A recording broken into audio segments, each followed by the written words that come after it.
మీరు ఆగండి, ఒక్క నిమిషం ఆగండి. ఏం జరిగింది? ఒక్కొక్కరు బతుల్లో ఉన్నారయ్యా,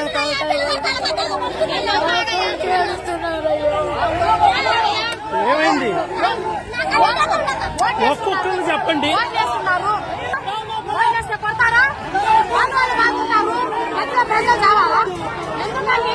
ఏం చేశారు ప్రజలు? ఏం చేశారు? ఆడవాళ్ళ మీదకి మగవాళ్ళ మీదకి బొంగు కర్రలు తీసుకొని పడతారండి. ఏంది ప్రజలు? ఏంటి ఊరు? నేను చెబుతాను. అయ్యా సరే సరే ఓటేయడానికి నిలబడ్డామయ్యా. ఓటేయడానికి నిలబడ్డాం. ఓటేయడానికి నిలబడితే రాదమ్మ కొడుకు మరి కమ్మోళ్ళు మొత్తం కమ్మోళ్ళు మాదిగోళ్ళలో కొంతమంది ఉన్నారయ్యా. గొల్లాలలో గొల్లం డాక్టర్ గారు వాడు మమ్మల్ని కర్రలు తీసుకున్నాయా, ఆడవాళ్ళు కొడతారయ్యా, మగవాళ్ళు కొడతారయ్యా. ఒక్కతోనే మీకు దయ ఉంటే వాళ్ళని మటుకు జైలుకు తీసుకోవాల్సినయ్యా. మేము ఓటేయాలా 3 గంటలు 5 గంటలు 6, 7 నుంచి నిలబడమయ్యా. మేము ఓటేయడానికి వచ్చినాం. ఈ నా కొడుకులు ఎట్లా చేస్తారని మీకు పుణ్యం ఉండద్ది. వాళ్ళని మటుకు ఈ ఊర్లో నుంచి కమ్మోళ్ళని ఓట్లు తీసుకోపోతే మేము ఓట్లేస్తాం. ఈ రాజ్యం మొత్తం కమ్మలదేనా? ఇంకెవరి కాదా? ఈ ఊరు కమ్మలదేనా? కమ్మలకి ఎదురు ఎవరు లేరా? ఎవరు లేరయ్యా. కొడుతున్నాయ్యా నా కొడుకు. కమ్మలకి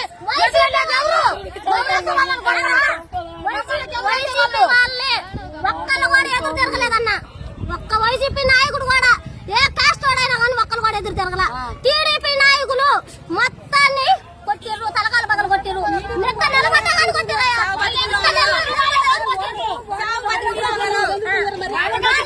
ఇప్పుడు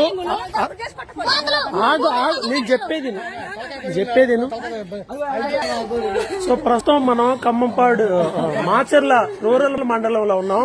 తుమ్మురుకోట గ్రామం. ఇక్కడ ఓటర్గా ఓటు హక్కుని వినియోగించుకోవాలి, ఓటేయడానికి వెళ్లారు. వెళ్లినటువంటి వీళ్ళకి తీవ్రమైన గాయాలైన దాడి జరిగింది వీళ్ళ మీద. మనం చూడొచ్చు పరిస్థితి ఏంటి, ఏం జరిగింది? తుమ్మరకోట గ్రామం. నేను తుమ్మరకోట ఎంపీటీసీని. టీడీపీ వాళ్ళు అక్కడ రిలీజ్ చేస్తుంటే ఏం జరుగుతుందని వెళ్ళాలితే అటాక్ చేసి వాళ్ళతో దాడి చేసి ప్రజలతో దాడి చేశారు. ఈమెను మొత్తం పగలు దింగారు వాళ్ళు.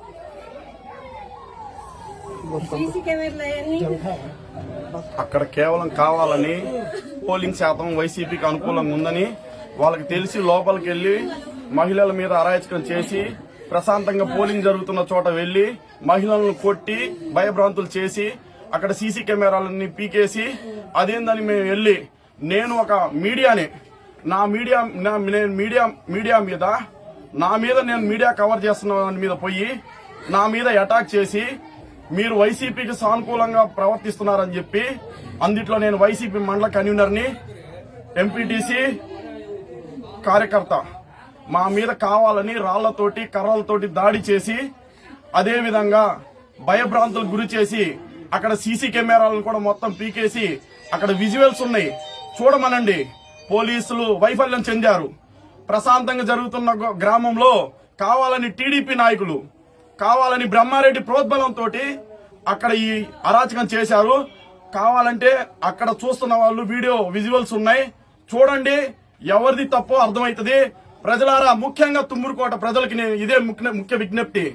మన ఎస్సీ, ఎస్టీ, బీసీ మైనార్టీలను అనగదొక్కాలని వీళ్ళు టీడీపీ వాళ్ళు, ఒక సామాజిక వర్గానికి చెందిన వాళ్ళు, వీళ్ళు కావాలని మన మీద దాడి చేస్తున్నారు. ఇవాళ మా మీద, మైనార్టీల మీద, ఎస్సీల మీద, మొన్న ఎస్సీల మీద, ఇదే విధంగా ఈ బీసీల మీద ఈ విధంగా దాడులు చేస్తున్నారు. మీరు అర్థం చేసుకొని మన జగనన్నని, మాచర్ల ఎమ్మెల్యే పీఆర్కేని అత్యంత మెజార్టీ తోటి, మాకు దెబ్బలు తగిలినందుకు మేము బాధపడట్లేదు, పార్టీ కోసం ప్రాణాలు ఇవ్వడానికైనా మేము సిద్ధంగా ఉన్నాం. మీరు ఇది గమనించి వైసీపీ పార్టీని బలోపేతం చేసి అత్యధిక మెజార్టీతో గెలిపించాల్సిందిగా ఈ మీడియా ముఖంగా మేము మీకు తెలియజేసుకుంటున్నాం. ఇదిగోండి మా గాయాలు, మా తలకు గాయాలు. మీరు చెప్పండి, ఏంటి అసలు మీ మీద దాడి ఎలా జరిగింది అని కొంచెం 2 మాటలు కనీసం. 2 రోజుల కిందట టీడీపీ చెందిన నేత సతీష్ పోట్ల అనే నాయకుడు మా ఇంటికి వచ్చి బెదిరించాడు. నువ్వు టీడీపీలోకి రా, నీకేమైనా కావాలంటే నేను చేస్తా, నువ్వు బయట తిరిగితే నీ ప్రాణానికే హాని, నేను చెప్తానంటే నేను అప్పటికి లేదు, నా ప్రాణం పోయినా నేను పార్టీ మారను అన్నాను. ప్రస్తుతానికి పొద్దున టాంచి బ్రహ్మారెడ్డి, జూలకంటి బ్రహ్మారెడ్డి ఇక్కడున్న టీడీపీ నాయకులకి తెగ ఫోన్లు చేశాడు. రిగ్గింగ్ చేయండి, వాళ్ళని వస్తే కొట్టండి, అవసరమైతే నేనున్నా మీకు అడ్డు అని. మేమంతా అవదు అని అనుకున్నాం. వీళ్ళు పోలింగ్ బూత్ లోకి వెళ్లి ఎప్పుడైతే మహిళల పట్ల, మా ఏజెంట్ల పట్ల ఎప్పుడైతే దాడికి దిగారో మేము అప్పుడే అక్కడికి చేరుకున్నాం. అంటే అప్పటికి మాకు తెలియదు వాళ్ళు దాడికి దిగారని. దాడి అయిపోయిన తర్వాత ఈవీఎంలు మొత్తం పలగొట్టి, సీసీ కెమెరాలు పలగొట్టిన తర్వాత బయటకు వచ్చిన తర్వాత మేము ఆ ప్రాంతంలో ఉన్నాం. మా మీద కనీసం ఒక 150 మంది, ఒక యాదవులు గాని, ఓసీలు, కమ్మోళ్ళు గాని, ఇంకా వీళ్ళిద్దరు 150 మంది ఎవరైతే సరే రాడ్లతో రెడీగా పెట్టుకున్నారు. వాళ్ళ ప్లాన్ ప్రకారమే వీళ్ళకి ఊర్లో మెజార్టీ రాదు. ఎందుకంటే మా జగనన్న చేసిన మేలు, అభివృద్ధి ప్రజలకు ఉంటదని తెలిసి వీళ్ళకి మెజార్టీ, ఇప్పుడు మన ఊర్లో మెజార్టీ లేదు అని తెలిసి వాళ్ళు ప్లాన్ ప్రకారం చేశారు. మేము ఎప్పుడైతే లోపలికి వెళ్ళామో రాడ్లు, కర్రలు రెడీగా పెట్టుకున్నారు. ఒక్కసారిగా 200 మంది, 150 మంది మా మీద పడేసరికి మేము ఎటు పోలేని పరిస్థితి.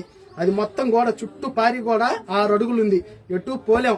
మమ్మల్ని అక్కడే రక్తం వచ్చేసట్టు కొట్టారు.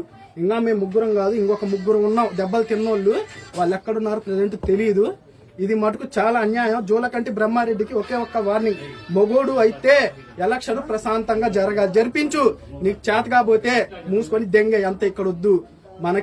మేము ప్రశాంతంగా ఉన్నాం. మా జగనన్న చేసిన అభివృద్ధి మమ్మల్ని గెలిపిస్తుంది. భారీ మెజారిటీ తేప 151 కాదు, 175కి 175 ఖాయం. ఇది మటుకు పక్క. బ్రహ్మారెడ్డి, ఇది గుర్తు పెట్టుకో. ఇది ఇప్పుడు నీ టైం అని అనుకుంటున్నావు, మా టైం వస్తుంది. జూన్ 4 దాకా నువ్వు ఓపిక పట్టు. ఆ తర్వాత నువ్వు మార్చల్లో గానొస్తే బంచెత్ మీసం తీపిస్తా, సగం మీసం తీపి స్టాడీ చేయడం చాలా అన్యాయం. ఎవరు లేని సమయంలో చూసి మీరు అంతమంది కొట్టడం అది మగతనం కాదు. నేను తుమ్మూరుకోట టీడీపీ నాయకులకి ఇదే చెబుతున్నా, మీరు మగాళ్ళు అయితే జూన్ 4 దాకా ఆగండి, ఆ తర్వాత చూసుకుందాం ఫేస్ టు ఫేస్.